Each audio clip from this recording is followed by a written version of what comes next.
Before today's episode, I wish to acknowledge the traditional owners of the land, the Wurundjeri people of the Kulin Nations, and recognise their continued connection to the beautiful land and sea. I'd also like to pay my respects to the elders past, present and emerging, and I extend this acknowledgement to the traditional owners of the land my listeners are on. Welcome to Ritual the Podcast, your cottage in the woods.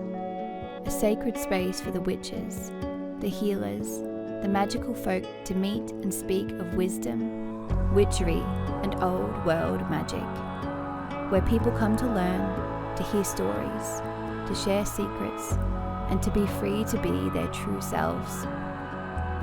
Welcome to Ritual. Hello everyone, and welcome back to another episode of Ritual. My name is Amy Harvey, and I am joined with Patty Harvey tonight. Good day to you. Good day, everyone. We haven't done an episode together in such a long time. Has been a while, and I was getting a wee complex about it. But I mean, the crowds have spoken. I got your emails, Patty. Mm. I don't even remember the last one we did, to be honest. Who knows? I'm sure it was amazing. Conspiracy. Probably. Thor theories. Stories. But tonight is actually just like a cruisy chat catch-up one. Yeah, because mostly it's very intense debates. Well, I mean, the deep intellectual, well-researched debates, if that's what you're referring to. Yeah. But no, it feels like it was yesterday, but it was actually like a month ago now. Got back from our trip to Disneyland, which we mentioned. I like your mug. If you're watching, you can see our mugs, and I'm wearing Disney ears. It's a special treat for only the people watching. And the Christmas tree's up. Yay! We're in very festive mode now. I know it's November. I don't want to hear about it. Anyway, so we got back from our trip a month ago, which is so sad. But I had so many people want to know about the trip and have questions about it because they're traveling or they're traveling with kids or they're thinking about going there. And so I put it out there. Do you guys even want to hear about it? And I got a big fat yes. So this episode is all about our Disney trip. Yeah, it's not a very ritually... There's not much witchiness in it tonight, but it's full of magic. Disney magic. Magic of another kind. Mm-hmm. So I have always been a massive Disney lover since I was just a little baby. And so this was not my first Disney trip, but this was my first Disney trip as a mum. Yeah. So Patty and I have been together, and I have been when I was a kid. Twice. So this was Amy's This is my fourth trip to Disneyland. Yeah. Fourth of many more to come. I was also a Disney kid. My after school at my grandparents was always watching The Jungle Book, Pinocchio. What's your favorite Disney movie? Beauty and the Beast. I mean, you gotta go Beauty and the Beast. Mm-hmm. Aladdin. Mm-hmm. And do you know what I really do like, even though it's a newer one, is Princess and the Frog. I love that one. Yes. I find that question very difficult, but I'm more looking at nostalgia. Yeah, no, well, that's what I mean. It depends on like what angle you look at it, because Toy Story was like huge for me when I was a kid. Pixar, though, it's not a classic Disney film. Pixar. Yeah. But then I was obsessed with The Little Mermaid. That's like because Ariel's one of my faves. And then Aladdin obviously was a classic. But I love Tiana. And then I love Merida. Brave is really good. Yes. I'll be fighting for my own hand. I love music in that one is just so good. It's actually Merida, or Brave, I should call it the actual name. Brave is so cool because I love that it's got lots of folklore in it, and they talk about the wisps. Oh yeah. They're these like little fairy creatures, and they every time they're there, they go woo, That's right. And I didn't know that a wisp was like a thing, but it's an actual type of fairy. And so I just think that's cool. If you haven't seen Brave and you like fairies, you should watch it for that. It's a brilliant. But it's anyway. So and Billy Connolly's in. So going back, yeah, both Disney lovers. Yeah. But I think we started talking about this trip during the dreaded. Norman's behind us, by the way. You'll hear him going. There he is. Hi, Normie. Hello, Normie.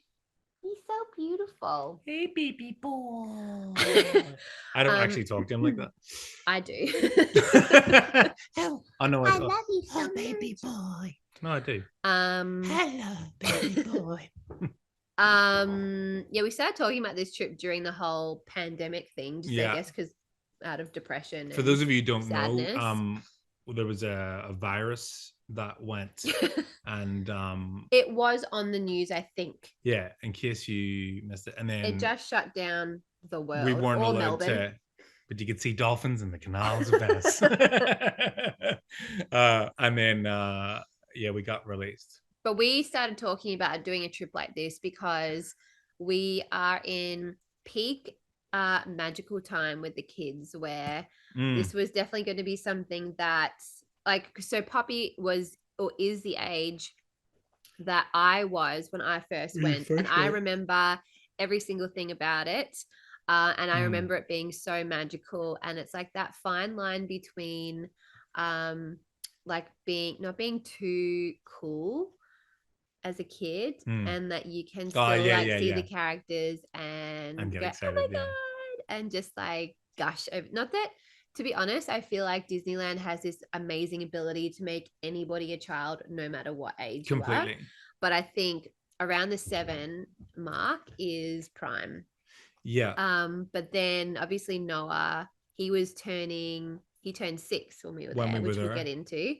And then Poet, he's a baby and he won't remember a thing, but he had a good time in his own way. He had an absolute ball. And there was a couple of people who I know in the lead up were like, "Jeez, she's going to Disneyland with the kids." I'm like, "Yeah, well, you're brave." Jeez, God, but they're not even going to remember it. And I'm like, they will, and if they don't, that we will. Well, we will remember it. What do you want me to do? Just be like, right, kids, you're not going to remember your childhood. Just stay in the house until you're old enough to start remembering things. But this is the thing, is that you go, well, am I not allowed to make memories for myself? Do I just have to sit in my house and wait for them to get older to make their own memories? Also, like you'd said, like the last few years, I mean, everyone has had their own experiences of things. And, we've been through some pretty turbulent shit in the last few years, personally, let alone pandemic wise. And, I turned around to somebody who was kind of hard questioning me on it. And I'm like, what, like, we deserve this. We deserve to do something special. Yeah. With our kids. And even though, the lead up was intense and, there's money involved and all sorts of stuff. And like, the stress is involved in it. Like, who gives it? Like, who cares? Like, we're all going to die. And I think I've said this on this podcast a number of times. We're all gonna die. Who gives a shit? Just go to fucking Disneyland. If you can't, like, I'm not telling everyone to. I'm just saying, like, do the thing that you've been wanting to do. What's wrong with us wanting to do that? Like, yeah. Who says? I think the thing that the pandemic has taught all of us is that life can change very quickly. Yeah. And if you have the ability to do something that you have been wanting to do, you should just do it, because you don't know when you won't be able to. Like, none of us predicted January 2020 that in 2 months' time we'd all be locked in our houses for 6 months. We're all on borrowed time with everything. So if you have something that you want to do, you need to just embrace the fuck it.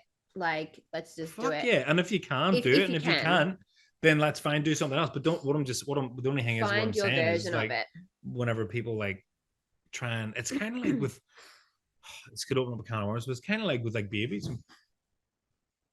What the fuck was that? I have a feeling the cat jumped in a suitcase, or excellent, someone's breaking into our house. Either way, we'll find it. It's kind of like whenever we were saying we were having a third baby, and people were like, "Oh, you're brave," or what was that woman? She said, was it deliberate? And I went, yeah, someone asked me, "Fuck." was it an accident? And you're like, what are No, you doing? thanks. We had a child come into the room. I have a And child. we have a child. And Name what that's from. they have a I have a child. child. I have a child. And they came into the room.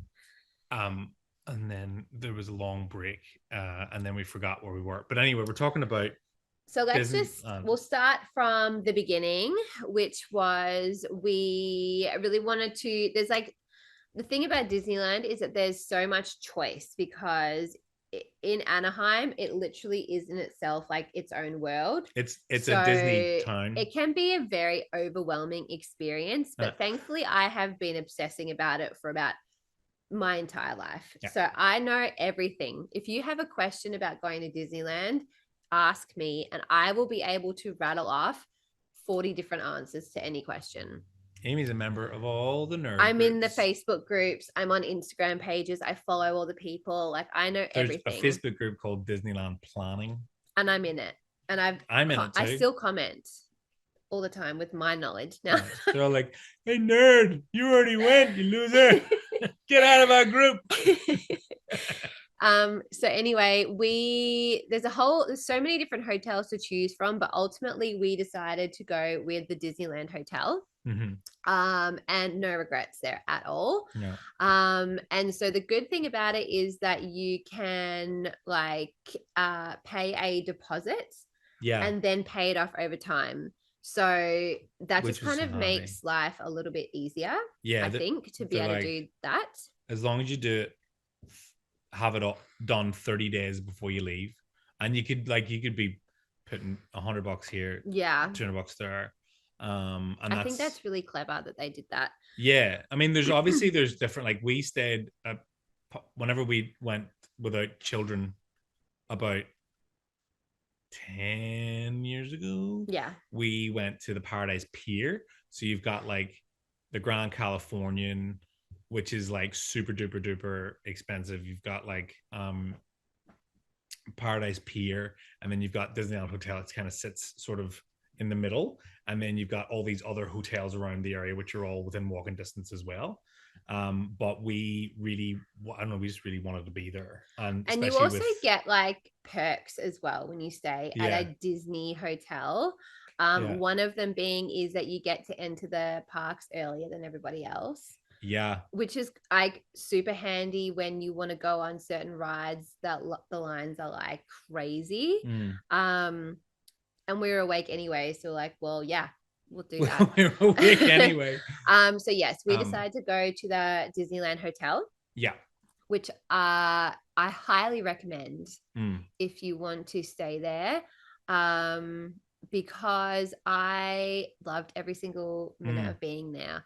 From the second we arrived in the car to the second we left, I did not meet one person who wasn't so lovely, so helpful, so like magically Disney. Yeah. Like the rooms were amazing. You had switches where you pressed a button and music started playing and there were fireworks on your wall. It's pretty awesome. We pressed that button a lot every day. And we were lucky enough to have. Am I jumping too far ahead?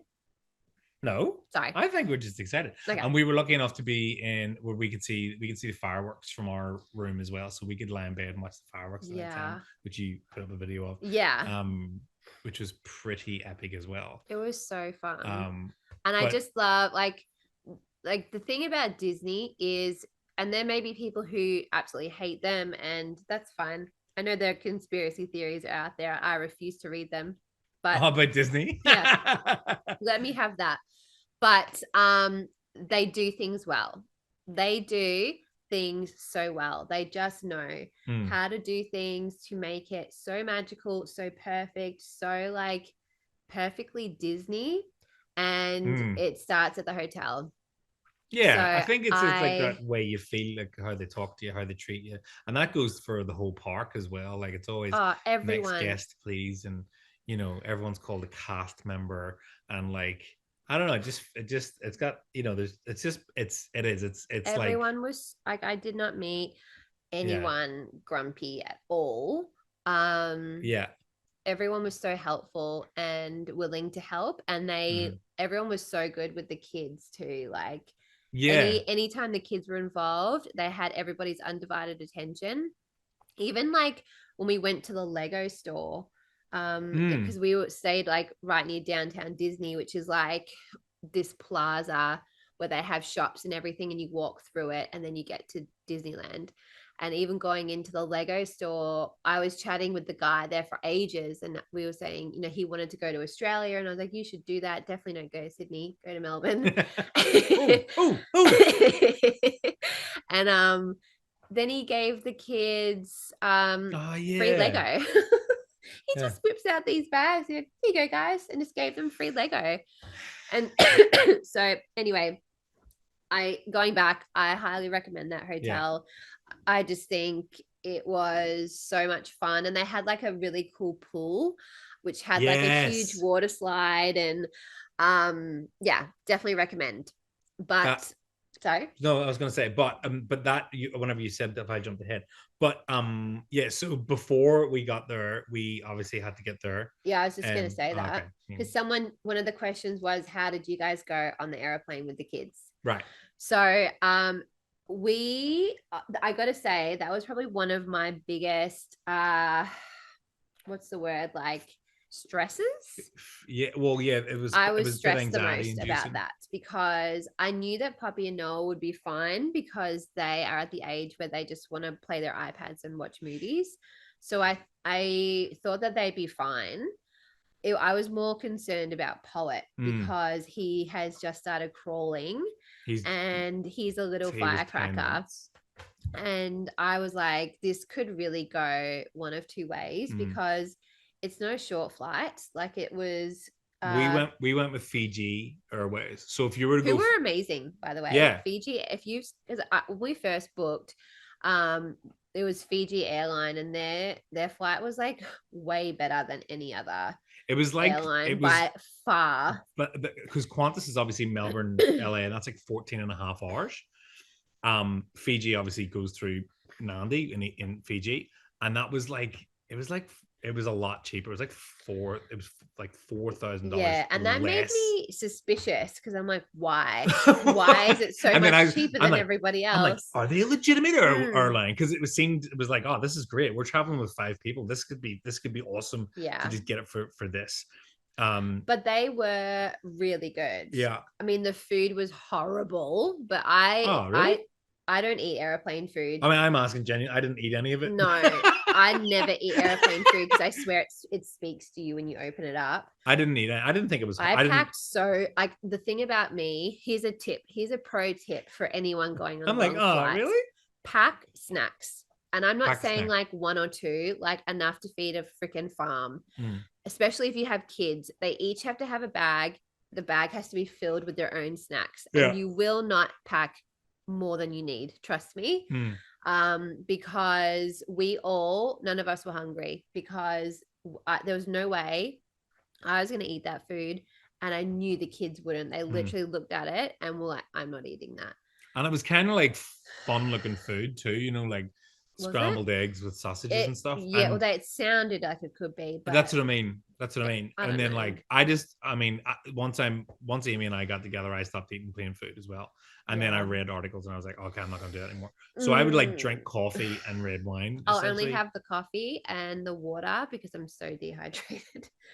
But that's it. I never drink on planes. Drink red wines. I had like 3 red wines. Sure. I had 3 on the 10-hour flight. On the 4-hour flight, I had 12. But so going back to the question, we had the best experience ever with the kids on the plane. Yeah. So our flight left Melbourne at like 1:30 in the afternoon. 2 o'clock. Yeah. 5 to 6. And so Poet by this point had already missed 2 naps. Yeah.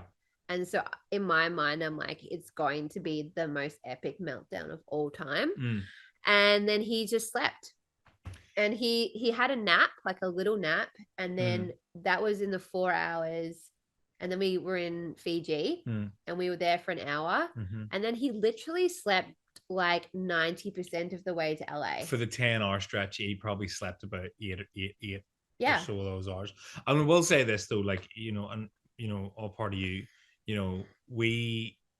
it was fairly meticulously planned out. Like, because I know that it was a big stress for us, and I know it's annoying for people to be like, "Oh, he was perfect," but like he was. There was a plan as well. It was like, you know, get into the seat, and then obviously because babies can't sort of unblock their ears, and we give him made sure he had milk when he was taken off. And I have reason, like, because we've flown with the kids before to the UK, and then also we've taken Poppy to Bali when she was a baby, and I've always heard that you should give kids, this is not me telling you to medicate your kids, but we've always heard you should give kids Nurofen before they fly, because it helps like not get their ears blocked.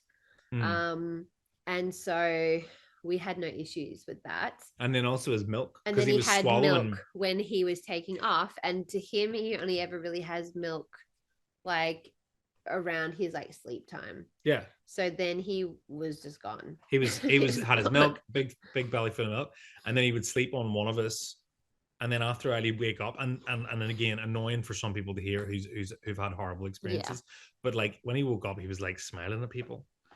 In saying that, Poet is a golden retriever baby. Like he's very happy baby. But he does have the ability to have a massive like meltdown if he wants to. But he was fine. He was great. There was one time with this woman sitting beside me where I tried to make a plane friend with her, and her husband. Patty loves making plane friends. I'm like a don't talk to me, headphones in kind of person. Patty's like this is my new friend Derek. He was born in 1975. This is his favorite color. We're gonna go visit. He's coming over. So anyway, this woman and her husband got on. It was very funny. They must have been married forever because they like having a fight. Like the way they spoke to each other, like they obviously loved each other, but it sounded like they hated each other. Like the woman said something to the man. He went, "What?" And she was like, "Don't do this." These are people like in their late 60s or maybe in their 70s. And he's like, "What?" And she's like, "Don't do that. Put the bag out of the way." And he goes, "Ah." Like they obviously had a stressful customs experience. And then when he sat down, she said something, and she was like, "Oh God," like it was like they'd been away for a month and a half. Like so I was like, "I'll try and talk to her and maybe make her a bit happy." Didn't want to borrow it. No. And then after a while, Poet woke up and he was just like leaning forward, just staring at this woman, smiling at her. And eventually, out of my peripheral, I saw her like look at him and wave. And I went, "Oh wow, he broke the ice." And then he stared at her right in the eyes and started doing a bang. like full facial expressions, grunting, and I'm going, so "Oh my God, I am very sorry." And we were just about to become friends. It was so funny, but this thing went on for minutes and then it stopped, and then Poet would go again. It was just so funny. Poor thing. Oh my God. Anyway, that's funny. So yeah, the flight there was fine. I can't remember any dramas at all. And then even going through like American customs can be notoriously tedious because they take it serious. They take it very seriously, which I understand. Like, how many like threats must they have a day? But I actually found, do you know what? There is a blessing in traveling with young kids, is that you are pushed out of lines immediately and put into shorter lines, express lines, families, young children. And this is one thing that I find Americans do very well. They cater to young families. They like everywhere we went, we were taken out of long lines and like put in really short express lines. And so when we got to customs in LA, we were taken out of one and put through, and it was like not that much of a deal, except that walking through LA airport I swear it's the longest airport in the entire world. The way when we left, it was like just walk and walk and walk, and you don't get anywhere. And so yeah, and then it was fine. The only thing that I can really think of that was annoying was our car to take us to Disneyland. So at this point, like, we hadn't slept, and the kids were over it. I was over it. Patty was over it. And we were waiting to get picked up from the airport. And they just like weren't there. Well, the thing was, right, so our friend's sister's a travel agent, and we booked through her like a thing, because everyone was like, you need to get like because I said to Amy, do you want to get a shuttle bus? And she went, no.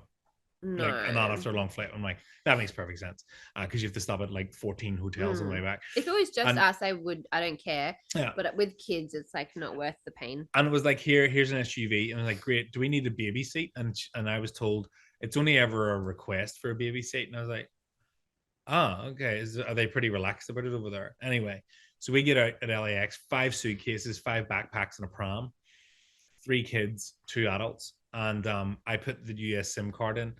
Fuck, did it take 20 minutes to work?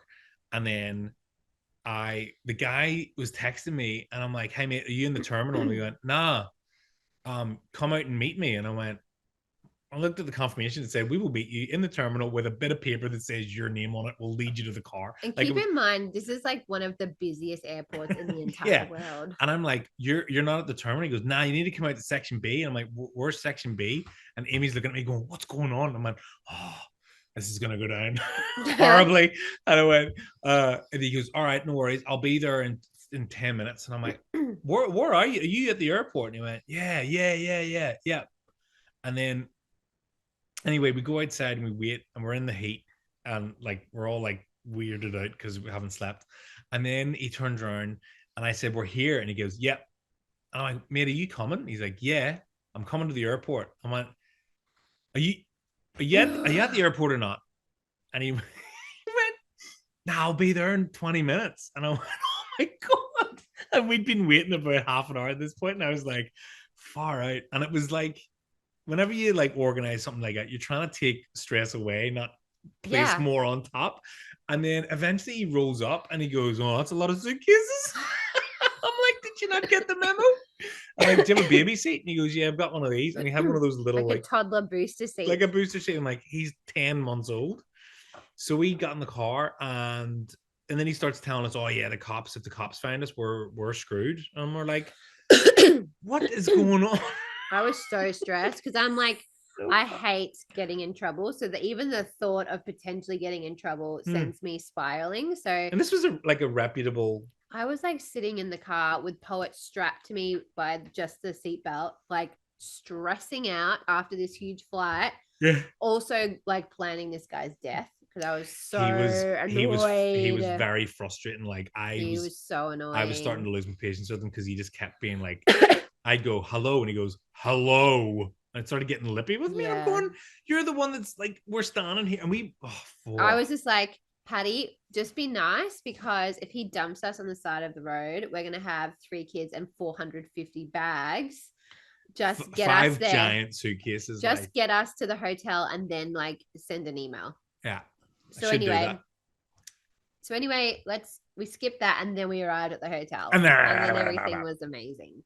And so basically our first day, we kind of wandered down, because like the rule is that when you fly, you have to stay up until your normal bedtime to flick into non-jet lag mode. So like US time.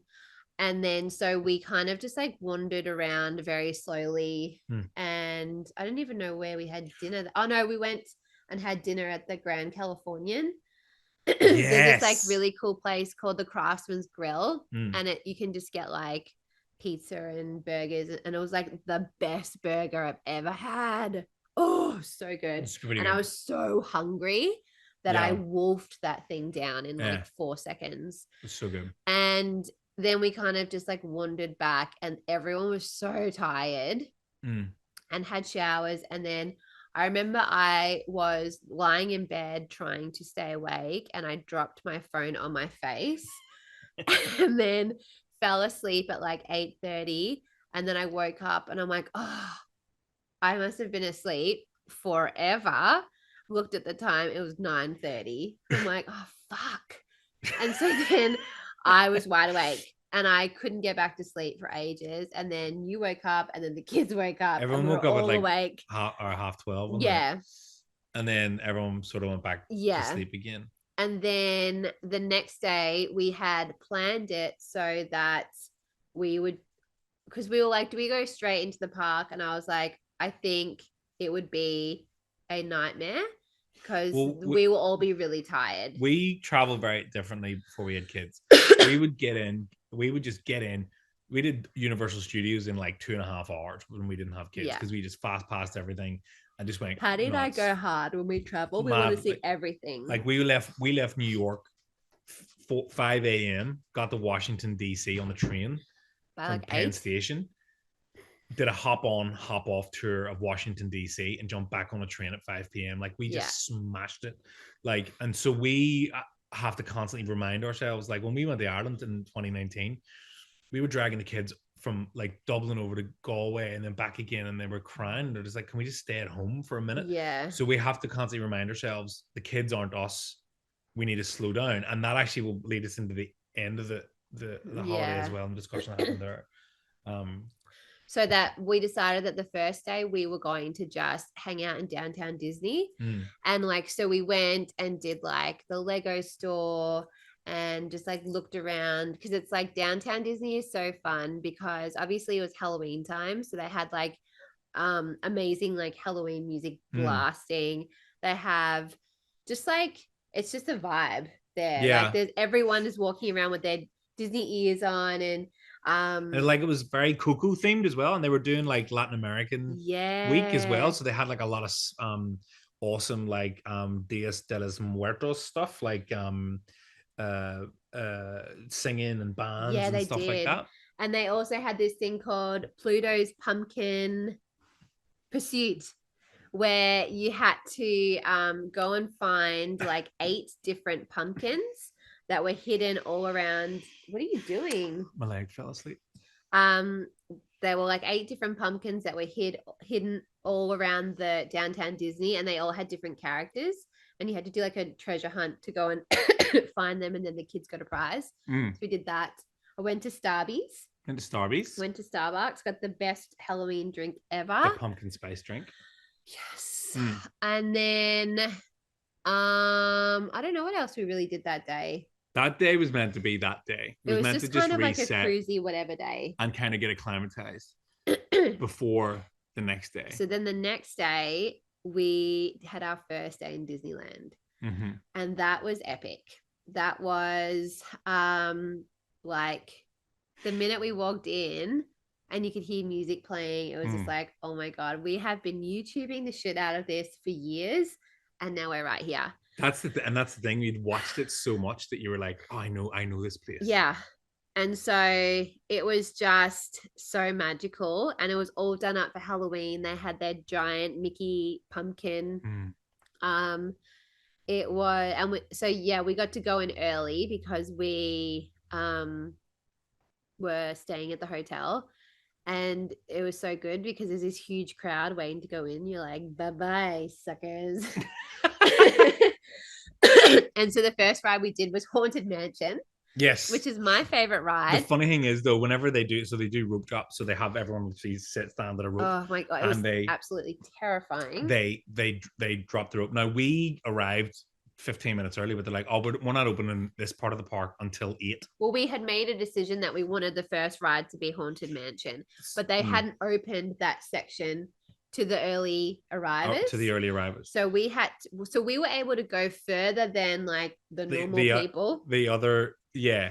But then we also weren't allowed in. So at 8 a.m., they opened the ropes, and you feared for your life. There's literally people sprinting. Like it was like the Boxing Day seals. So mental. And you could feel this the anxiety breath. Was real.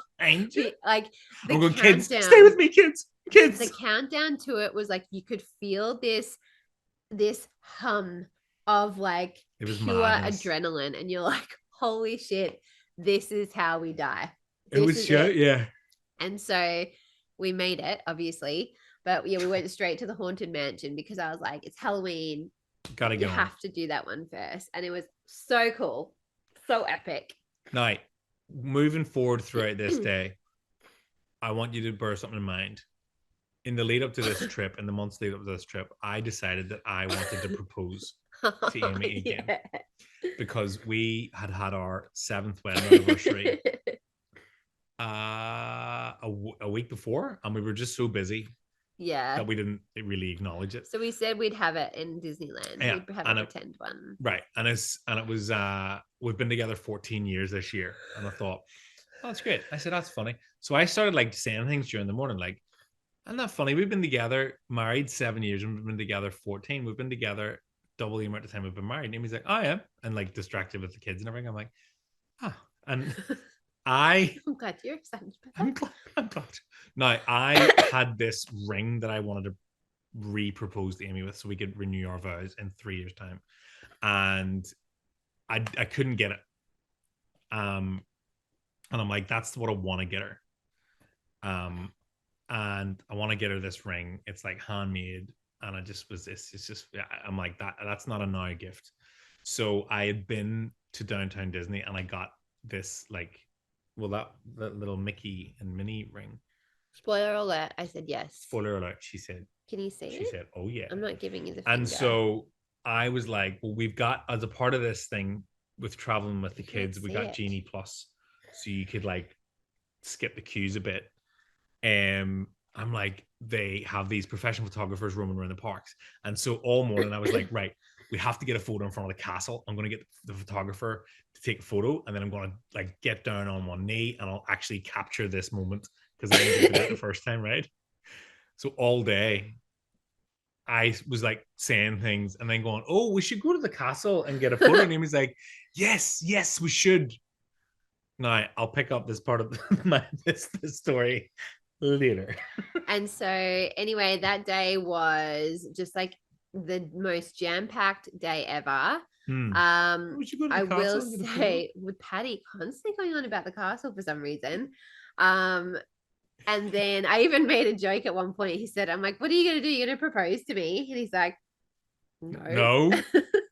Silly. And so I will say that was the bit I was saving. Oh. That's really that was the part of the story I was saving. God, you ruined that as well. You ruined my second proposal and the story. Did I ruin it or did you ruin it? You did, because I was going to leave that wee morsel. Anyway, so one thing that is a must when you go to Disneyland is Genie Plus. That is basically this fast pass that allows you to skip the ridiculous queues to get on rides.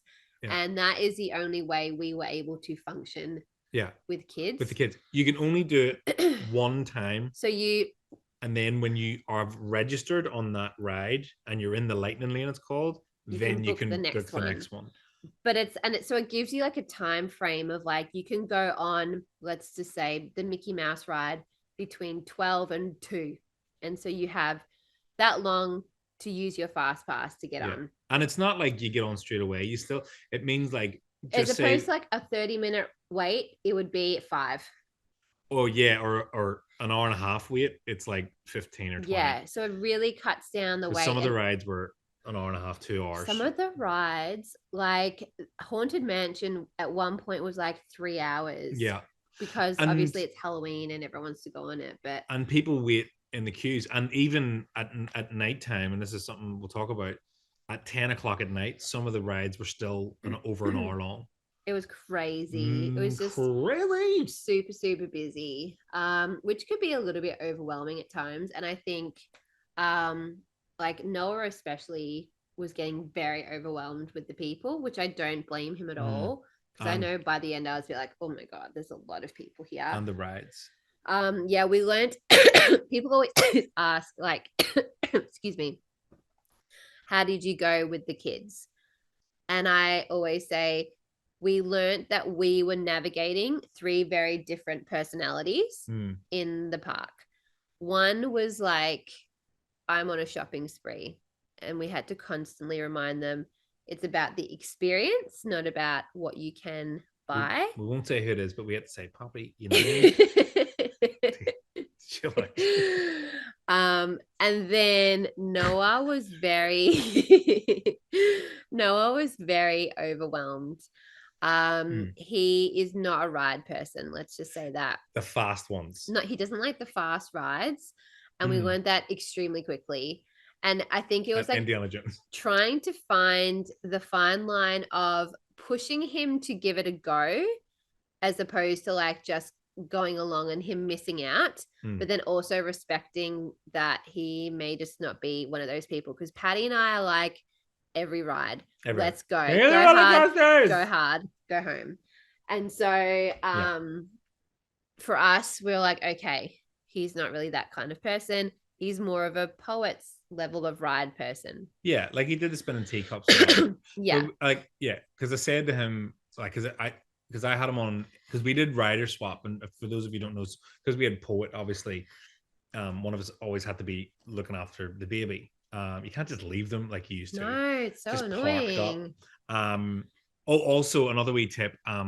I bought Apple AirTags. Oh yeah. And when you put your pram in stroller parking, they move them around. Yeah. And the amount of times I took my phone out and I was able to locate the pram with the AirTag, like amazing. And I put them in all the suitcases as well, which really came in handy because whenever we thought we'd lost some suitcases.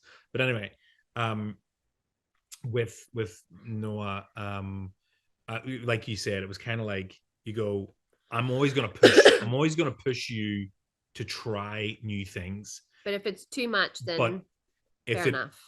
But because we don't want you to get back to the hotel and be like, I should have done it. Exactly. But if you obviously, you know your own kids better than anyone else. If they express a feeling to you, you go, that's they're not happy.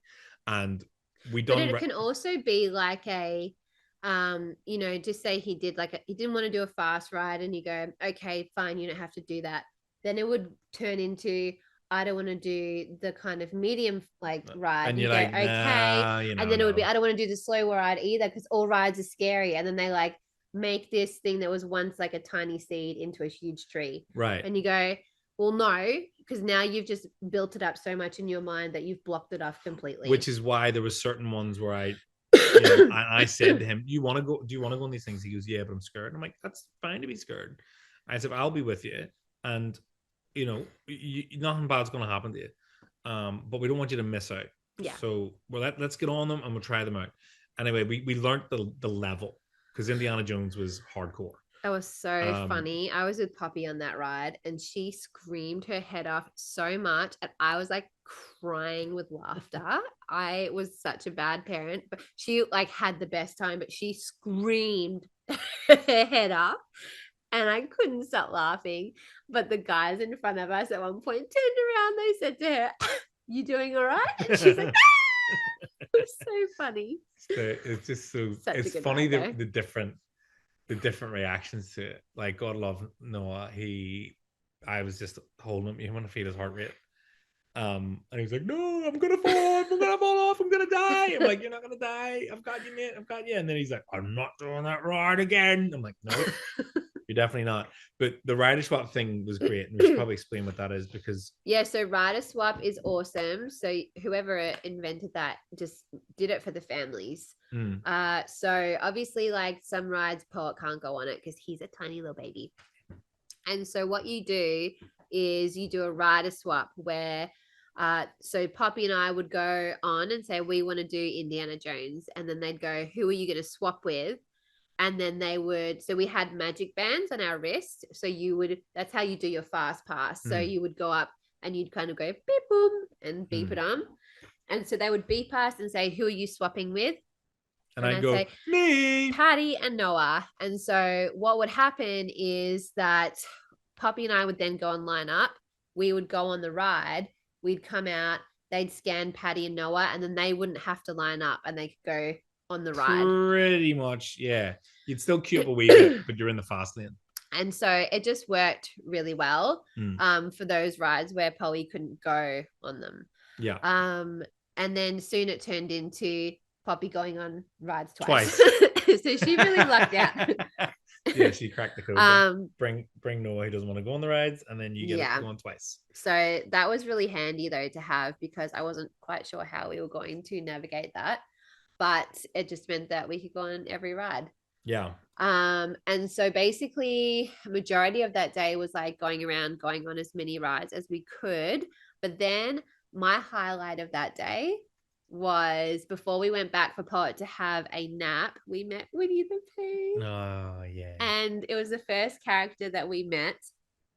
And I was very like interested to see how Poet responded, because it's a giant like creature and he loves Winnie the Pooh. And so Winnie the Pooh is in Critter County, and it's like the most adorable place in the whole park. Yeah. It's where like the Winnie the Pooh ride is, and it was like so cute. And so anyway, we went there and Winnie the Pooh was there. And so we lined up to see him, and Poet's face was like he fell in love immediately. And he just like reached out and gave him this big hug. And Winnie the Pooh was so cute. Winnie the Pooh was like everything was slow. He was so gentle. Like, every movement was so slow. And like it was just so gentle with him. And he was like, playing like peekaboo with Poet, and Poet was just like in love, like his eyes with that love heart emoji. Yeah, they were all like doughy and glazed over. And it was just like one of the most magical moments, because he loves Winnie the Pooh, and then he saw him and he was just like, I was like, is he gonna get overwhelmed and cry because his giant bear is there? But he was like, oh. And it was so sweet. And it was so funny because when we talk about the different personalities, so Poppy was gung-ho to meet Winnie the Pooh, and Noah was like, nah, want to meet Mickey Mouse. That's who he wanted to meet. And like, Spider-Man. And that's it. So any other character, you're like, you're going to say hello? He'd go, nah. I just want to meet Mickey Mouse and Spider-Man. He was not interested. So it was really funny to watch like the different. Poppy was right in with the characters. Oh yeah. She was hugging everyone, high-fiving, having chats. We all got autographs. Yeah, we got autograph books for them to go around. And Poppy, her her love was Chip and Dale. So she was like gung-ho to meet Chip and Dale, which we did. But the first day was Winnie the Pooh, which was so special. Yeah. And so we'll go. So we came back after the nap and had dinner and like did a few more rides, and then I'll let you take over. Oh yeah. So for the parent stuff. So no, Poe's first nap was in the pram, and we had like a battery operated sound machine. Oh yeah. So we do like laps and a fan.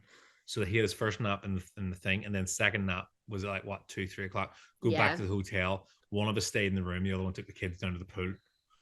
That was me, and I fell asleep, and it was so good. It was and then we went back to the park, and then I was like, I'm running out of time here. I've got this ring in my pocket.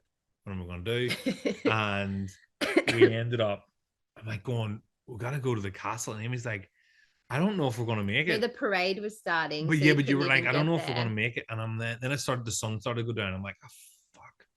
I'm like, maybe I'll just leave it. I'm like, I can't leave it to tomorrow. It's Noah's birthday tomorrow. And we're also in Disney California Adventure, which is the other park there. So you go at Disneyland and DCA, and you can go between them, but they're so big that we ended up doing one day Disneyland, one day DCA, one day Disneyland, one day DCA. And then anyway, the parade kicked off, and we're in the queue for this boat ride called Storybook Land, which is a really old ride there. It's so cute. You go through the what's the whale? Monstro from Pinocchio. You go through his mouth, and then it's like made up of, it's like a village, but everything is tiny, like a miniature village. Yeah. And there's just like a normal village, but then you go through like Agrabah and all the Disney villages, but they're all small, so that's like super cute. It's really, really nice. Imagine Small World, but like not smaller. Yeah, but also like it's outside and whatnot, but it's still going past different lands, right? Yeah. And anyway, as the woman who's talking, telling us, there's Agrabah on the left, and then she goes, and now we enter Lover's Lane, and it was like this archway of like lights going into this tunnel, and I went, well, this is just perfect. And then took out the ring and said to Amy, I'm like, I know it's been really tense for a while in the trip, but I just want you to know I love you, blah blah blah. Will you mind? And Amy's like, what? And then of course she said, "Fuck yeah." I was about to propose to you, blah, yada, yada. And we had a big kiss and cuddle, told the kids. The kids were a bit confused because they're like, "Aren't you guys already married?" And we're like, and they're like, "Oh, okay, cool." Yeah, no, they didn't seem too fussed, but care. I was very, very excited. And then yeah, so we got off the boat and I was like, second time around, didn't get a photographer to take a photo because I really regretted that the first time as well. And so then we came down, and then we had agreed in the evenings because obviously the kiddies were going to be in bed by 7:30, and the parks are stay open until midnight. So we had agreed that we would alternate nights of going into the park by ourselves because we had the tickets. Well, we paid to be there. We may as well milk it for all it's worth, right? So Amy, did I go in the first night? No, yeah, you did. Because I did the second and third. And then Amy was like, I put you on a fast pass for 8:45 for Thunder Railroad, which was a sick roller coaster. So fun. And I was like, great. Kiddies went to bed, and then I snuck out the door, and then I was let loose in the park on my own, and I went on about 3 different rides, roller coasters. I went into the Matterhorn by myself because we didn't do it during the day. Yeah, I was too busy. And I was just by myself, just like sitting in these seats by myself, going on roller coasters, just giggling in my head. I'm going, anytime I get Amy bought me laps in a V8 supercar once, and I giggled the entire time just because I just love that shit so much. So I was sitting there doing that on these roller coasters by myself, and then at about I wanted to see the Abraham Lincoln robot. Out of what's that called? It's the one where he says 4 score and 7 years ago. It showed you in Modern Family. Anyway, it's the life and times of Abraham Lincoln or something like that. So I went in and saw the scale model and a hand carved model of the Capitol building. I'm like, oh, this is gonna be great. And then I remembered this voice in my head going, "Don't forget, we have to get Noah's birthday present," because we didn't bring Noah's birthday presents. We didn't bring him any. We're in Disneyland, but he had chosen this Lego set that he really liked, and he was like, "Don't forget, you have to get the Lego set before the Lego store closes." And I went, "Yep." And I'm standing there, and I'm just about to go into this cinema to watch this thing that I've been fucking hanging to watch for years just because I want to see it, right? Because the Mark Twain paddle steamer was out of action, and that was something I really wanted to go on by myself. And Space Mountain. Shit. And so I'm like, I'm watching this, and then I quickly just Googled Downtown Disney Lego store closes at 11, and I'm like, what time is it?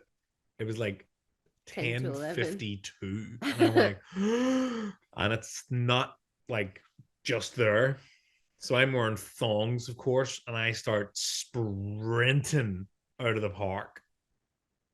And it was probably about a 5-minute run, 10, maybe more, and eventually got up.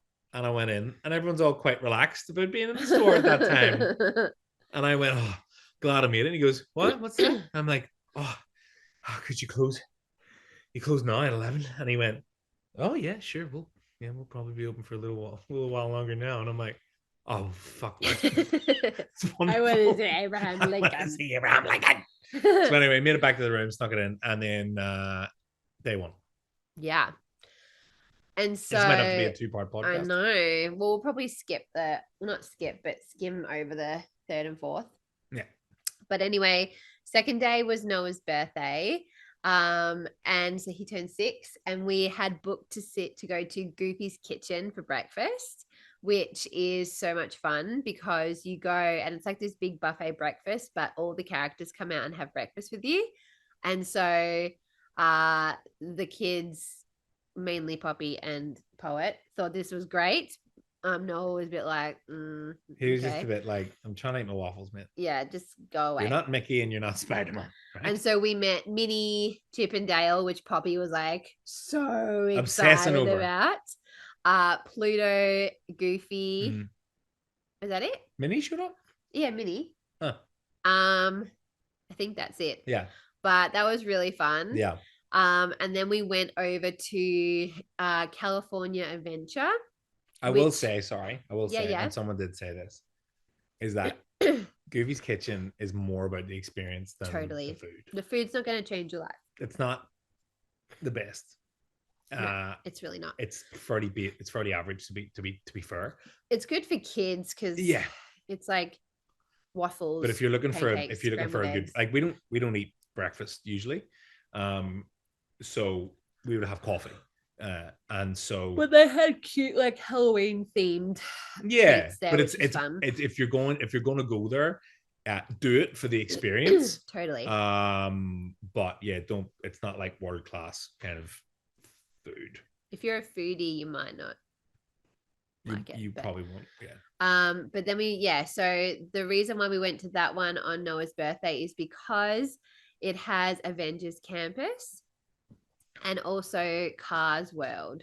Noah loves Spider-Man and he loves Lightning McQueen. So this was like perfect for him. And so we started off in Avengers Campus. Yeah. And that was really cool. Like we're both big Marvel people as well. Yeah. And so they have like where Web Slingers is, which is the Spider-Man ride. But there's like a whole show that happens where Spider-Man comes out and he goes on the roof and then he flings in the air. And that's really cool. So we got to see that. At the Avengers Academy, there's always like a punch on. Yeah. So at the Avengers Academy, it's like all throughout the day, different Avengers will come out and stand on the balcony and they're kind of like on patrol, or they'll come out and you can meet them. And so, but then at different points, the baddies rock up and there's like a show where like we saw Captain America and Black Widow. They like fought the baddies and it's so cool. And we went to Pym Kitchen from Ant-Man. And we got cocktails. Yeah, you can just walk around with cocktails. It was so good. Disney's not really like a drinky kind of place. It's a bit dry. Whereas DCA, you could just walk around with drinks. And so we did. I got this beer, and it was, oh man, it's very strong. But and then you got a cocktail. Yeah, it was good. In a lab beaker. Yeah. And we're just watching these guys kick the shit out of each other. It was like, the best. This is awesome. And so I'm trying to like pace that day back.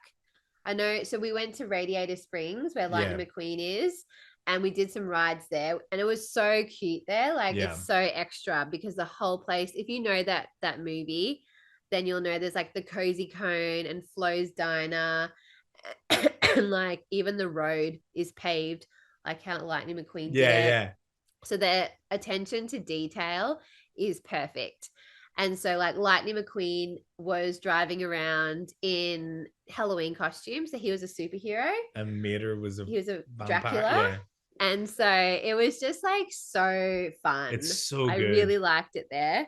Yeah. I really, really liked Radiator Springs. That was fun. Yeah. And then Avengers was cool. And then we went to like the main area of DCA, which is like Pixar Pier. And we went on the Incredicoaster. That was is the most intense roller coaster ever. It's like an Incredibles themed one. And I love it so much because you like sit down, you roll around, and then you stop. And you're just sitting, waiting. And all of a sudden it's like 5, 4, 3, 2, 1. And then you shoot off so fast that your face is like sliding off, and then you are like looping and being thrown around, and it is so funny. And so I went on it with Pop. Obviously Noah was not going to go on that ride, although we did traumatize him. I'll get into that in a second. We went on that, and Poppy screamed her head off, like screamed bloody murder. She was like, I want to get It was crazy. I was laughing so much at her, but she was not impressed at all. Although now she'll tell you that it was so much fun and she had the best time ever. But she absolutely did not. But we did that, and that was really fun. But we went on Guardians of the Galaxy. Yeah. Which was... Oh, can I just say that whenever Poppy got off that ride, it was so funny because I'm standing with Poet and Noah, and everyone was cracking their shits by this point too because they're all tired. Yeah, and Amy walked off like giggling her head off, and I thought Poppy was like laughing. She was not laughing, and I was like, "Did you like it?" And she went, "No!" Like she was so offended that I even thought that she might enjoy it for a second. She went, "I did not." So I got to go on it by myself, and it was like, again, I'm beside this random stranger. It was this like kid, and I'm just like giggling my head off. I'm like, it's so funny. Just by myself. Now, so Guardians of the Galaxy is one where you go in and it's, again, attention to detail is extra. Like as soon as you enter, it's like, it's on. And so it's, you basically go in and you're in an elevator. It's like, it's the old Tower of Terror. Yeah. So you sit down and then Rocket comes out and he takes over the elevator and you fly up. And then you drop down, and then you fly up, and then you drop down. And then at one point you fly up and the doors open and you see how fucking high you actually are. Like you were at the top of a building and the doors open and you realize I'm really high, and then you drop and the camera flashes and catches you, like the pure terror in your face. You leave your seat. Your stomach leaves your whole body and doesn't come back for 5 minutes. It's like so intense. And you leave your seat. At one point, I'm like, I may die. I'm like 95% sure I'm okay, but that 5% is maybe turning into 10. It's so funny because, like, yeah, you get rushed up, and then it before your body can catch up on speed, it's dropped back down again. It's like those Looney Tunes movies where the coyote, where the coyote holds the sign up. Exactly, you're just like, and then you're like, boom, and then because you're all sitting down, you got a seat, you got a tiny seatbelt on. Yeah, you really don't have that much holding you down. No, I think that's what made me the most nervous. But Poppy and I didn't go on it. just so you know, Poppy and I thought it was great. And we went on first, and I went out to Patty, and I'm like, Noah's going to hate that ride. He's going to hate it. And I was like, and this is where we're like, no, we need to give him a chance. It was not the right decision. And I didn't want him to hear that because I thought it'll just spook him. After I got off the ride, I was like, he would have hated that. Hey everyone, I'm just going to pause today's episode for a moment. I hope you're enjoying it. It sounds super interesting. If you're enjoying this podcast and you're thinking, hey, how could I support this show? Then the best way to do that is to jump over to Patreon and become one of my patrons, where you'll get access to additional content, videos, bonus episodes of Ritual with Amy Harvey, that is me, learning tools to help you on your witchy path, and special discounts to my online store, rosethorncottage.com. Take it away, voiceover guy. That's right, simply head to patreon.com/Rosethorn Cottage to get all the goodies and support your favourite podcast in the entire world, Ritual with Amy Harvey. Now, back to the show. So he didn't like it, and he was quite scared. But the thing is, obviously, whenever you've got a child who's scared of what's going on, you're also on the ride as well. Let's not forget. Yeah. So I'm getting flung around and I'm giggling because I do that whenever I'm enjoying myself. But I'm also super focused on him. And as I'm like counseling him and going, you're fine. And I had my hand around him, the arm around him, and you could feel his heart was like a gerbil. And going, and he was like, oh my God, no, please, I'm going to die. I'm like, you're not going to die. You go, I'm going to fall out. I'm going to fall out. He didn't say I'm going to die. He said, I'm going to fall out. I'm like, you're not going to fall out. Trust me, I've got you. And then the ground, the seat disappeared from underneath me. And I'm like, oh my God. Because I'm like, oh my God, this is awesome. But I'm like, oh no, it's okay. But I'm like, it was kind of hard to manage my feet because it's kind of like that scene in Modern Family where she's like, he died because he laughed. He laughed. She laughed whenever she got nervous. I get giddy on rides, and I was trying to be really sincere with my little boy and counsel him through that moment. And that's when we decided that we were like, we're not going to do these rides with him anymore. No, we will go separately. That's So right. that's when Poppy got to go on twice, and she was more than happy to accept that challenge. Totally. And she did it that night. She did from then on. So that was like the DCA day. We came back a bit later. I'm trying to remember what else we did. Oh no, we did Web Slingers when we came back, which was a Spider-Man ride because Noah loves Spider-Man.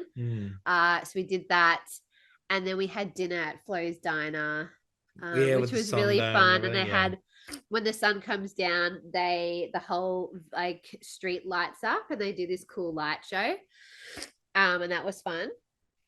And then I think we were pretty much crashing by that point. And so that was the second day. And then I got to go to the park by myself. That's right. Which was like, I had so much fun. But I was like, they're really big days. And I was so tired. And my legs felt like they were going to fall off. But I was like, no, I will go. So I did go in. I did Radiator Springs, like the ride by myself, which was like so much fun. Yeah. And then just like wandering around at nighttime is so beautiful. Yeah. Just like seeing what everybody's doing and the vibe is high. It was really nice. But then I needed to go to sleep. So yeah, you get pretty wrecked. Yeah, you get so tired. Because day 3 was back at Disneyland again. And then the final day we did it all over again. Yeah. And then you went out that night. And then the final day we went back to DCA. And as the days went on, every time we woke up, I'm like, my legs. I felt like someone had put cement in my legs. So my final night, because I did 2 nights in a row, I was dragging myself back. And I'm like, I was messaging Patty going, I can't do this. I can't do this anymore. And it was funny because by the time I got the last night, Amy was like, are you going back? Chickened out. I didn't chicken out. I'm comfortable with my decision. I got back to the room, and the walk back to DCA is pretty massive. I was so rooted. Yeah. And they're huge days. I was going to go to the Incredicoaster again, but to get to Disneyland, you could get the monorail from downtown Disney, but to DCA, you have to walk down through downtown Disney, get into the park, and then Pixar Pier's like way deep in. And I was just like, you know what? I've done it. I've done everything I needed to do. I'm gonna tap out. And I'm really comfortable with that decision, and I still am. And I knew that, you know, I had enough time to think about whether or not I was gonna regret it, and I don't, because it was in the room. I was like, I'm gonna have a shower and just relax, because we'd been, and it just was go the entire time. Yeah. Which leads us to the next bit. So and I just want to quickly jump in. When we booked our plane tickets, we were like, well, let's do Disneyland. And then for the 6 days, and then we'll do something else for 4 days. Yeah, we weren't quite sure what we wanted to do after, but there was so many ideas. We could go here, we could go there. We were going to do Universal Studios, but then we were like, we've just spent 4 days in a park. Like, why do we want to go to another park? And I'm really glad we didn't, because I think everyone would have just been over it. Yeah. Because like Poet by this point was like over the queues and everything. And then also it was like, we were like, oh, it's you know, it's autumn, it's Halloween. Why don't we go to like Portland, Oregon, and we'll go to, because California is obviously quite dry and hot. And we're like, we want to go somewhere autumny, right? We're on the West Coast though. Where do we go? And I looked at flights and accommodation in Oregon, and I'm like, oh my god, it's like for the price of staying in Hollywood. But also in Oregon is Halloween Town. Yeah, so if you've seen the movie Halloween Town, the town is in Oregon, and it's like set up, especially at Halloween time. Yeah. So we were going, and we were like, we should go see that. We could just and because you're out of California and everything, you're like, oh my god, we could just, it's so much cheaper. We can just fly there and stay there, and then we both went, what are we talking about? This is we got 3 kids, mate. The Amy and Patty who do everything. Yeah. And we were like, imagine going to LAX again with 5 suitcases and backpacks and a stroller, and then flying back 4 days later to do it all over again. And then we were like, let's just stay around LA. And I'm not a huge fan of LA. No. I've never been. And so I can't say that this trip left me more of a fan of LA than Mm. before. No. Because we were like, well, we've been to Hollywood, but the kids haven't. So maybe they, will want to see stuff. They don't care. Well, they don't care, but also Hollywood is. We opted to stay in West Hollywood. Yeah, it's not cool. It's there's a lot of like tension.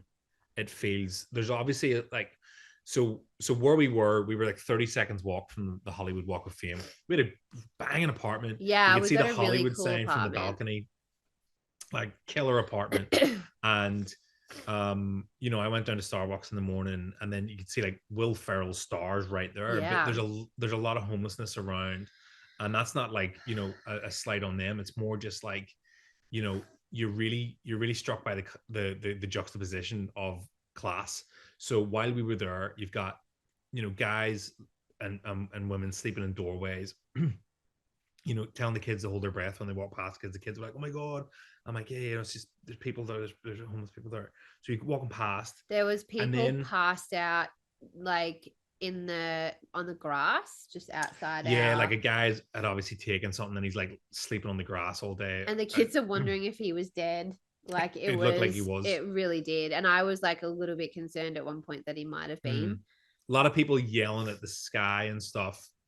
A lot of mental health issues. And yet, when we were on our way back, they were setting up for the premiere of the Scorsese movie Killers of the Flower Moon with Leo. And so it's like the ultimate Rich of the Rich. Right. And then you've got that night, you've got blacked out SUVs driving around, and you're like, oh, they would have had to clear all the homeless people away from the premiere. And you're like, oh, far out. And it was just and obviously a lot of people go to Hollywood to try and make it. And there's a lot of people that didn't and haven't. And so there's just a very strange energy there. And even like, well, I found that when we spitting on the car and we were I think we were like watching a movie or something, and then all of a sudden, like, I'm just gonna give you a little tidbit about me. If I hear any kind of altercation going on, you best bet I will be one of the first people looking over the balcony going, what's going on? Anyway, this car starts beeping, and then they beep again, and then they beep again. And I was like, what is happening outside? So there I go. My detective hat is on. I'm like, I was out there with her. What is happening outside? A glass of wine. And anyway, so there's this person who's just trying to turn. And it's LA. The traffic is insanely busy. And the car behind, you could see this girl leaning over, and she was the one honking the horn. All of a sudden, she gets out of the car. She goes over to the car trying to turn, and she screams her head off at him, like verbally abusing the shit out of them. I have no idea why. Was it purely impatience? I'm not sure. So. Yeah. But then she spat on his window. Yeah. And then started screaming at everybody around her, and then just like got in the car. And meanwhile, the guy that she was with was just like sitting in the car like this wasn't even happening. Like he just didn't react. And this wasn't like it was a normal thing for her to do that. And this was a girl and a guy in gym clothes. Like yeah, it wasn't they look normal. They looked like just normal, average people. But she went so aggressive. Bananas at this person. It was so aggressive. And but nobody really reacted. And you go, okay, so that's normal. So we ended up. What I found that as soon as we left Disney, and like even like went close to Hollywood, I started feeling super anxious. And it got worse and worse and worse and worse to the point where I was like kind of struggling wanting to leave the apartment. And I couldn't like really figure out what it was that I was anxious about. Because I'm like, I'm on holiday. Like we just spent time in Disneyland. Like I have no problems. And it was cool in the apartment. Because it was like I was relaxing, reading. But I just felt really on edge and uncomfortable and just really off. And I just couldn't shake it. And anytime we left, I would just be like so tense. And we hired a car. And I was like really edgy. And then you were edgy because I was driving on the other side of the road. Well, I was edgy, about many things, but not because of my driving, just because Amy was anxious for herself. I spoke to a few different people, and everyone said the same thing, that when they were in Hollywood, they felt the exact same. They felt super anxious, super uncomfortable because the energy there is so off. It's just and there's really negative in so many different elements. Like there's a lot of like desperation in terms of wanting to be somebody, wanting to eat, wanting to get drugs, wanting to be someone, wanting there's just this feeling of like unsettledness. Apparently it's COVID, it's really gone. Oh, I can imagine. To a new level. And to be honest, like I say, whenever you look at it from the perspective of you got like multimillionaires driving around in Lamborghinis, and then you've got people who can't even afford to eat. Well, they were pushing around a trolley with all their stuff in it because that's all they have. And there's security pushing them off, and so it's just a bit crazy. And then like you've got a lot of shifty people. So even like being in like the 7-Eleven across the street, you'd walk in and there'd be like people standing like looking out the side of their eyes, and I'm going, what's he looking at? And I'm like a curious guy, so I'll like look over, and then you see people like walking, and then you see them like grabbing things off the shelves, and then you see the staff members staring at them as well, and I'm like, is someone stealing shit and I'm standing in the middle of it? Yeah, no. So it's like, I was also, grab your stuff and get out. I'm also just like very aware as well, and I mean this like as respectfully as I can, the guns in that country are out of control. And as a person who is from a country where we don't get shootings like that ever, to go to a country where you go, I'm pretty sure nearly everyone I'm coming into contact with will have some kind of weapon. Could have one, yeah. Well, they could, because it's legal and you can do that. Yeah. And there's a lot of people with mental health issues who can get guns and they can just do whatever they want. Yeah. And so that kind of like goes through your mind as well, where you're like, it's not like it's far-fetched. It's very highly likely that it could happen. So that kind of stuff, just like all of that is going through my mind. And I'm like, I just don't feel comfortable being here, especially with 3 little kids. I think that's the biggest thing is like, if it was just us, I could probably push through and be like, okay, whatever. But when you have kids, you feel so targeted. And I just like was only really comfortable. I'm like, I'm so glad that we got a car because I didn't want to walk anywhere. I refused. I didn't even go to the 7-Eleven by myself. Well, you didn't go. Well, that's the thing. You didn't want to leave the house. No. Well, you don't want to leave the house by yourself. That's fair enough. As a woman as well, I did not want to go. Well, look, I would say I've always been fairly reckless my entire life since we've had babies. Obviously, you know, you start to go, well, maybe I shouldn't do stuff like that because I have kids and I want to be around for them. So even as a gentleman, going over there, I'm keeping my eyes about me. And like, I mean, I lived in Belfast, and there was stuff I was always on alert, and so I was definitely the same. I mean, I'm quite comfortable in situations like that, but like it was more just like keeping your wits about you. But definitely, and I said this to somebody when I got back, and they went, "Man, the Hollywood days are over." Us like we've got kids now. We don't go there. No. And I'm like, yeah, I think it's true, because even the last day, like we left our apartment at 11 a.m. because we had to. And it wasn't worth, we weren't flying until midnight, and it wasn't worth paying for another day to be there. So I phoned this accommodation right near the airport in Venice Beach, and I was like, well, let's go there for the afternoon, and then that way we'll get this little room and Port can have a sleep in it, and I'll let them know, reset and have a shower. I'll let them know we're only going to be there for like 6 hours, if that. Nobody's sleeping the night. And you know, so don't be freaked out if like a few people roll up, considering, you know, the room's really for 2 people.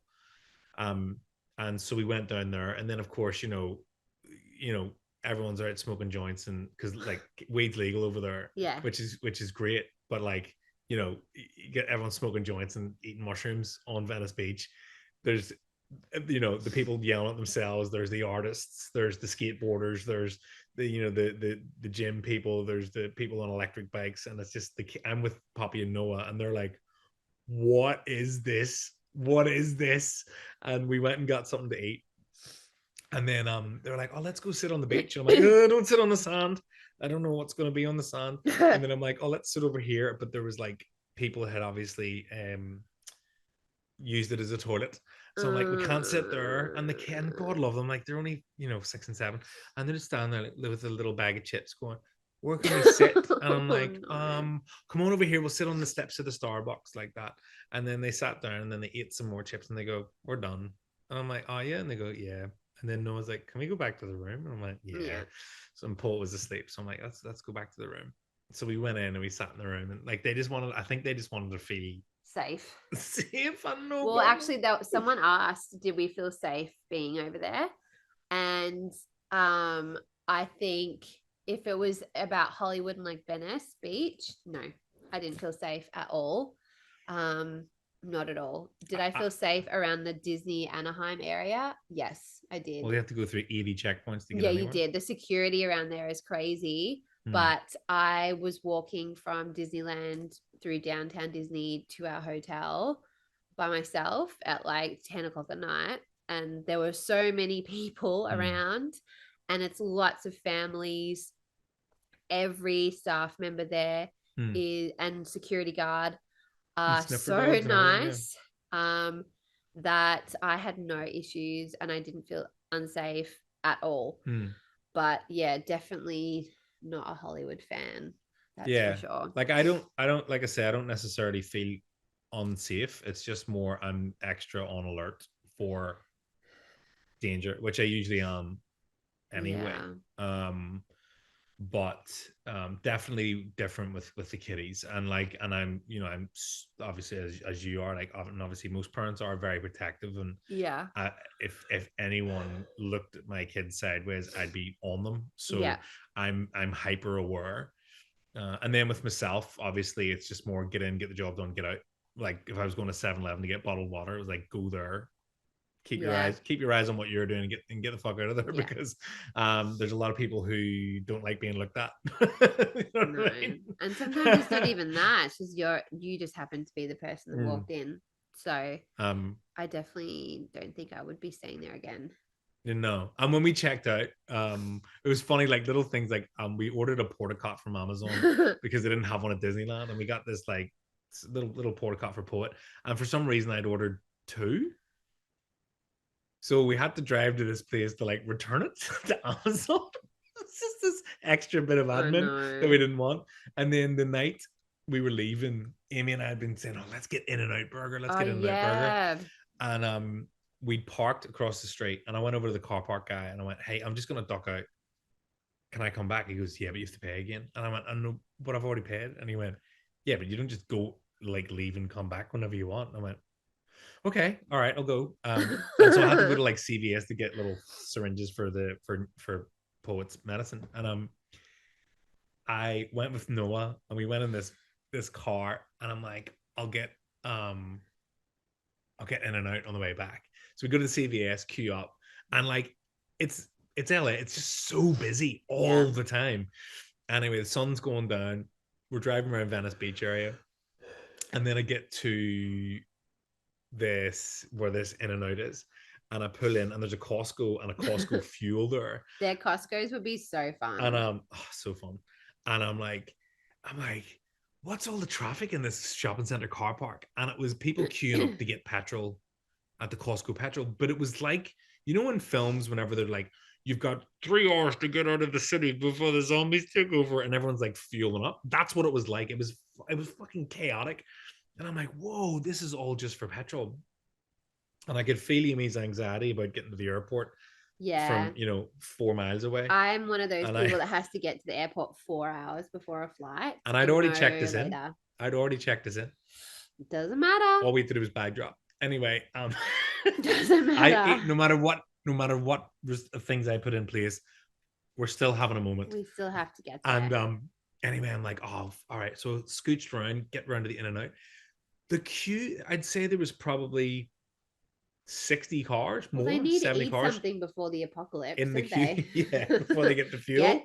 We need to get fuel and get a burger because we haven't eaten for 2 days. We've been in the queue for the petrol. By the way, we need to fill up again, and so I just abandoned abort mission. And Taco Bell, and Amy got Taco Bell, and then we all had showers, and then it was a matter of trying to get petrol in the car, but You have to fill the tank up. And oh my God. in I wanted America, to murder you have to pay for petrol before you pump it, right? So I went. So keep in mind that now we're like leaving for the airport to leave. It's our flight's at midnight, so we're past everyone's bedtime. So the cranky levels are starting to rise, It was like including 7. mine. 7? It was like 7. It was like 7 o'clock. Yeah. And so we need to get petrol. You need to like fill the car up with petrol before you bring it back. And now we're also edging closer to when we need to be at the airport. And Patty is at the petrol station doing, I don't know what. It kept clicking off. It kept clicking off. And I'm like, oh, it must, he's out. He's in the car and then he's out of the car. Because what happened was, so I put the thing in and then it kept clicking as if the tank was full. And I'm like, this can't be full. I've just put it in. So it pumped for ages and then it clicked again. And I went, oh, that must be it. And because I've already paid, I got in the car, turned it on, and the needle goes up just a wee bit. I'm like, what is going on? So I jump out again, do it again. I was like, the guy's like, I'll come out and help you in 10 minutes. I'm like, I haven't got 10 minutes. Have you seen my wife's face? I was like, literally, I was grinding my teeth. Anyway, I'm like, I got it to a point. Will have to leave this country with 3 kids and no husband. I got it to a point where I was like, I'm kind of happy with this. Anyway, I had to drop the rental car back. We get to LAX and the Tom Bradley terminal, which I initially thought was called the Tom Brady terminal. I thought this footballer's got a terminal named after him. It wouldn't surprise me. And so I dropped Amy, Poppy, Poet, and like 3 of the suitcases off, and I drove with Noah out of the airport, which took us a few minutes to get out, and drove to this fucking car rental place, checked out the car, grabbed the other suitcases, and then had to get a bus back to the airport. So we got back about 30 minutes later. Yeah. And by that stage, Amy had so I was having my own little war because I had all these suitcases. I had Poppy, who was amazing, and then I had Poet strapped to me. And so he is now well past his bedtime. And this is the only time he lost it, which is like totally fair enough because I wanted to do the same thing. But he is like screaming his head off. And so I'm like rocking him in the carrier, trying to get him to fall asleep. And he was like slowly falling asleep. Now, Poppy and I had walked off and we're standing in this like quiet spot. And I'd like messaged Patty and I'm like, we're standing here so you can find us, blah, blah, blah, blah, blah. It's a huge airport, right? There's many places to stand. All of a sudden, this group of women come over and stand so close to me that every time I turn, my bag hits them because they're literally in my like organs. They're that close. And they start going blah, blah, blah, blah, blah, blah, blah, blah, blah, blah, blah, and then laughing and screaming and enjoying, and then they themselves. wake Poet up and he starts screaming. And I'm not a confrontational person at all unless you like really shit me, unless it's especially to do with my kids. And so I've like turned around, hitting them with my backpack, may I just say, and stared at them in this like psychotic rage. And I'm like, you could literally stand anywhere. And they've just like stared at me and then like slowly moved away as I just like continued back to away like definitely stare at them and then slowly turned back to Poppy. And then like Patty arrives and I'm like, I'm going to murder someone today. Now, at this point, I'd done my ankle, so I couldn't walk properly either for like 2 days. And I was absolutely in so much excruciating pain for days on end. It was horrendous. Of course, I had to mask that for a while. I didn't care in that moment. And then as we walked and I limped the 3 kilometers to the gate. To the point where they actually told you how many steps it would take. How many calories you were going to burn. How many calories you're going to burn walking to the gate. I'm like, okay, this is going to be a while. Literally nonstop 24/7, like 24 hours for the last 3 days in a row. I was in I'm not even going to excruciating pain. And anyway, I watched as my family walked off on me. We didn't mean to walk off on you. Did a lot. I was not in the mood. And then my foot blew up on the plane. As soon as we get on the plane, from the altitude, my right foot like doubled in size. It's pretty incredible stuff. Pretty incredible scenes.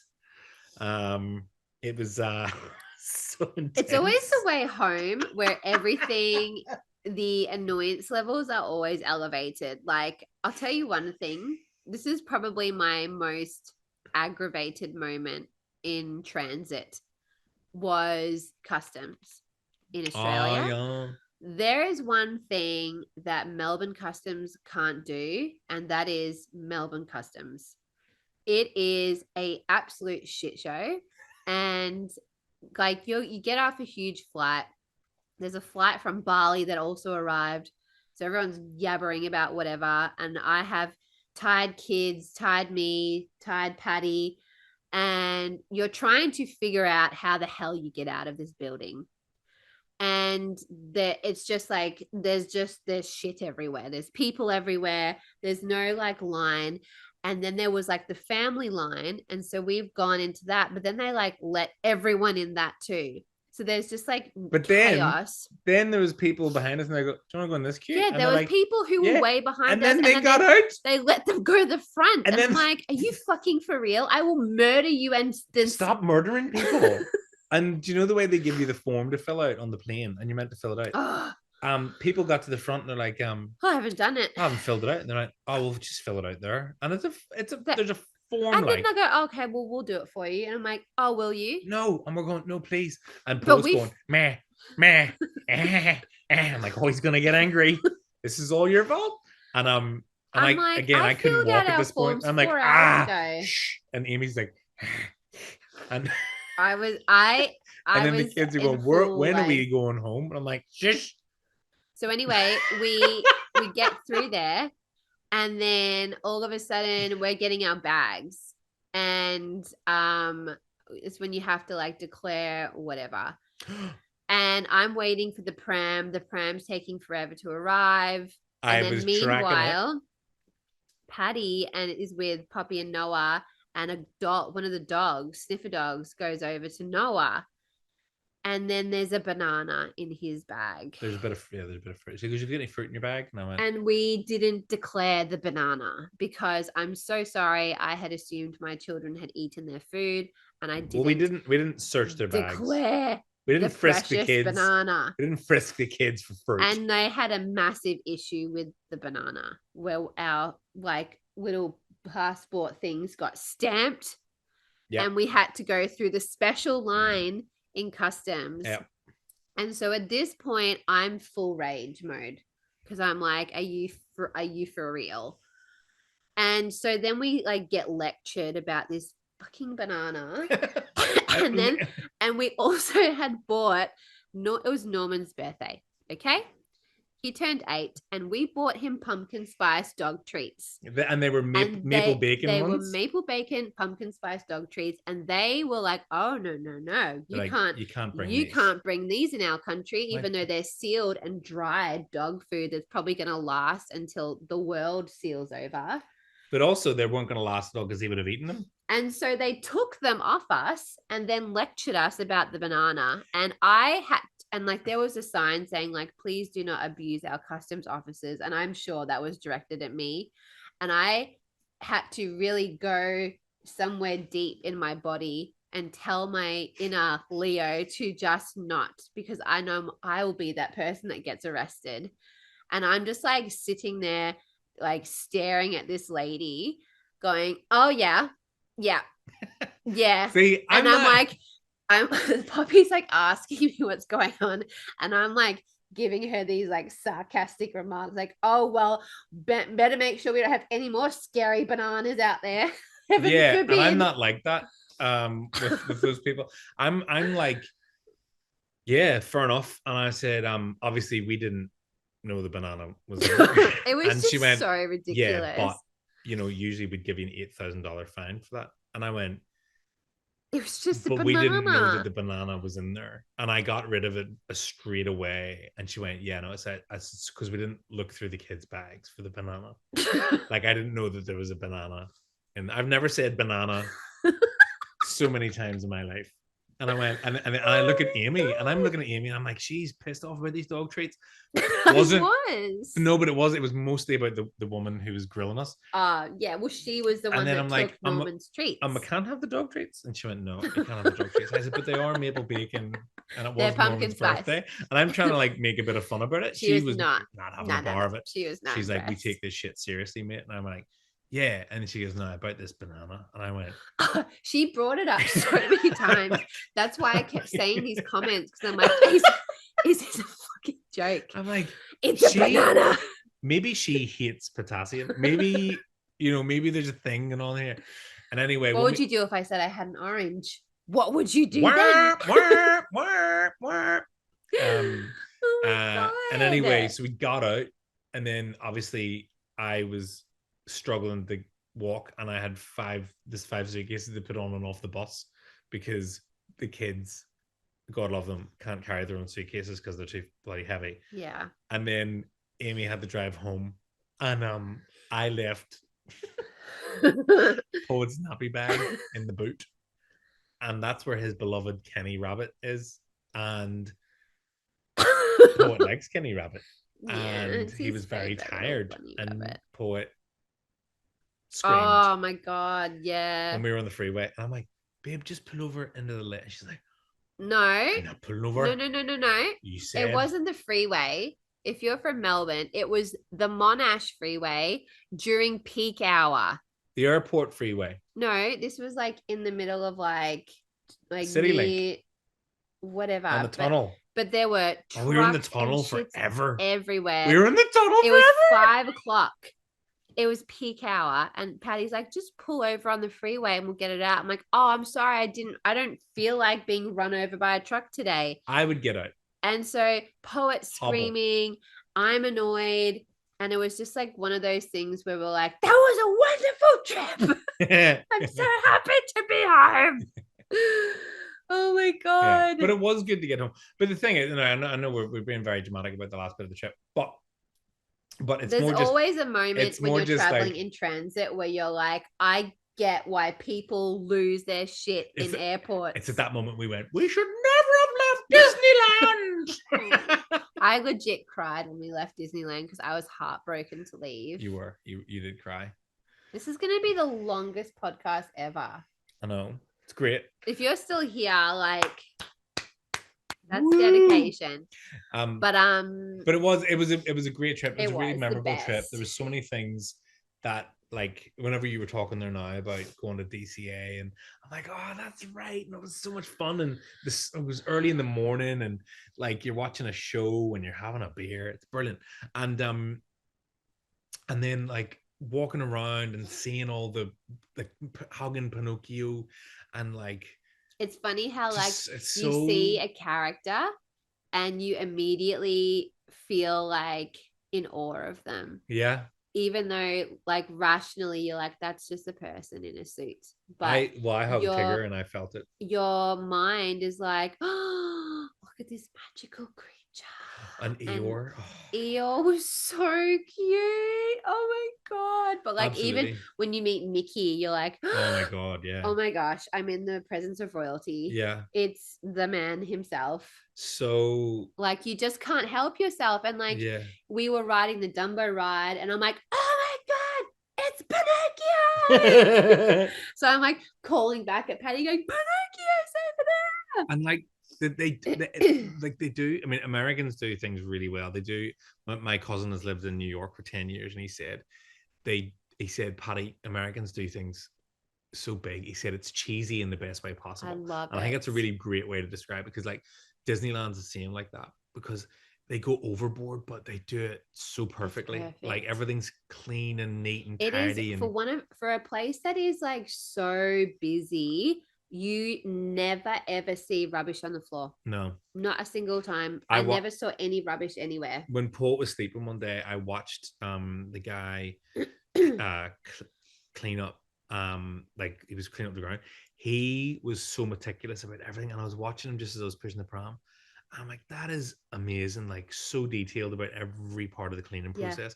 And then I've watched during the day people polishing the bins and things. I'm like, far out. It's amazing. Yeah, it's so great. And like, you know, obviously, getting there and all that kind of stuff. It's people kept saying, "Oh, it's once in a lifetime, and it is in a way. It's a big trip. It's one of those things that we talked about for so long, and we just were like, let's just make this happen and make it work. And I'm so glad we did it, because it was so. Yeah, I mean, like there's little like photos in your head that'll never go away. Yeah. And it was just absolutely beautiful. And the kids now, whenever they watch things in Disney, they're, oh, we met him. Yeah, I know him. I saw him. We still look at the app, because you go download the Disneyland app and you can see what the wait times are for all the rides, and we still especially me, just randomly throughout the day, we're like, okay, what ride do you want to go on? And we'll be like, I want to go on Small World, and you're like, oh, it's 10 minutes. And so we still do that. And then people in that group that I was in on Facebook are like, has anyone deleted the app yet? And everyone's like, no, I still check wait times. I'm like, okay, good. It's not just me. Yep. Join the group if you want to see the freaks. The Disney freaks. Good. But yeah, so overall, and I tell you what, when you're there as well, especially with kids, like you go, are you even having fun? Are you, because there's so much going on, and even sometimes yourself, you're like, am I having fun? Because you can be so overstimulated by your brain can't people, sounds, looking out for things, thinking about where you need to be, what's going on. But then you wait and you come home and you look at the photos and you go, that was really fun. Yeah. And the kids have had time to digest, and they're like going, I had so much fun. And you're like, oh, it was actually really great. It was really great. And you're right, it is. It's very logistical, like working out where you have to be and blah, blah, blah. And it's hard to kind of be present. I think if you live there and you could go there all the time, you could be more present. But when you're obviously from like the other side of the world, you want to embrace it as much as you can. But I find being present is very difficult. The kids make you slow down a bit, but even it's hard still, to be there. You're being a parent, you're managing. So I definitely but it doesn't mean you don't retain it. And I think when you look at the photos, you can transport yourself back into that moment, and you go, no, it was really cool. That was awesome. Yeah. Because and also, yeah, like you said, like so much happens that your brain picks up on things that are happening, but not everything. And then like there now, you mentioned a couple of things, and I was like, oh yeah, fuck, that was so great. Because I remember at the time I was thinking about something else that was going on at the time, or whatever. Like even the at DCA, we had a bit of time before a ride, and they had the Silver Zephyr, and it's like the old blimps, and it was just these giant blimps that you'd sit in, and you'd go up really high and they would spin them around. And Poppy and I got on it, and like you're going over the water, and like you're spinning around this thing, just gliding around, and Poppy and I were just like, isn't this just so beautiful? Do you know what's so funny? That you were doing that, and then I was with Noah and Poet, and we were sitting underneath you, but we found a spot in the shade, and we were sitting on the floor, on the ground, and we were all looking up, watching the ride above us, and then watching like the Goofy Sky School ride next to us, and then on the other side was like the big Ferris wheel, and we were all looking around, pointing at it, going like, oh, this is so bright. This is so cool. So it's funny that you were also doing that above us. Yeah, Poppy and I probably was like, I'm just gonna say, this is beautiful. I'm like, it is very beautiful. It's just nice. I mean, and even that evening when we were down in DCA, and like the Ferris wheel was all lit up, and DCA at nighttime is just so special. So beautiful. It's gorgeous. But obviously we're not going to do questions now. We kind of answered them, to be honest. Like one of them was about safety. One was like someone wanted to know about the proposal. So we kind of answered. Like, if there's any sort of thing about the Disneyland stuff, I'm always here to answer questions. And also, like, we don't profess to be experts in anything. No, I mean, I'm talking about like parenting or like traveling or Oh, anything no. like that, or traveling with kids. I feel like we're getting pretty good though, traveling with kids. Oh, I think you meant we're getting pretty good at like being experts in parenting. Of course. No, yeah, No, the we're travel good thing. I with mean, like, kudos traveling. to you though. You attack it in a really great way, and then before I know it, I'm trying to catch up because you've done it all, and then tell me I don't get involved. But no, like, you know, little bags for the kids with backpacks with stuff in it they've never seen before, and Yeah. activities and things like that, so that Yes, no that's matter the what, biggest thing. no matter, probably should have put this at the start, but yeah. like a little a little thing with stuff they've never seen before, so that they go, oh, what's this, if they're bored. And with the kids, like, obviously they're at that age now where they want Nintendo Switch and iPads and Other movies movies. and games and things like that. Well, someone asked, what movies did we watch on the plane? I watched other people's because I I actually spent a good 45 minutes watching the guy in front of me watch Catch Me If You Can. And then Patty's like, oh, no, not Catch Me If You Can. The Departed. The Departed. And Patty's like, why don't you just watch it? And Yeah. I went, yeah, because I wasn't even from the beginning. It Yeah. was like halfway through, and I'm like, oh, okay. So then I watched it, but then we watched it together.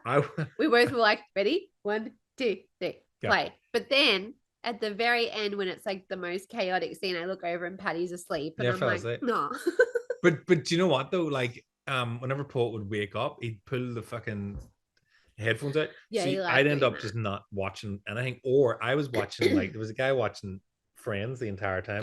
I was watching episodes of Friends, and then I'd like change channel, and this other guy's watching a film, and luckily these people had subtitles on, so I was able to sit and watch other people's films. You watch everyone else's screen because he kept putting the earphones out, so I didn't have earphones. I know. I watched The Departed on the way there, and then I'm pretty sure on the way home I just read. I was reading. I don't think I even bothered watching anything. And then I watched The Map for a while. Oh, The Map.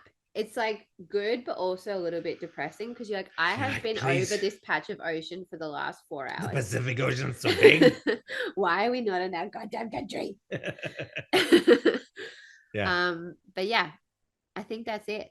Yeah. It was nice to meet you. It was the longest podcast in history. Thanks for having me on. Again, if you're still here, like, thank you, one person that's probably left. But yeah. Thanks for having me on. Thanks for being here, Patty, and thanks for coming on holiday with me. It was nice to meet you. It's a bit random. Yeah, considering. But thank you. Oh, I'm so uncomfortable. My body's like frozen now.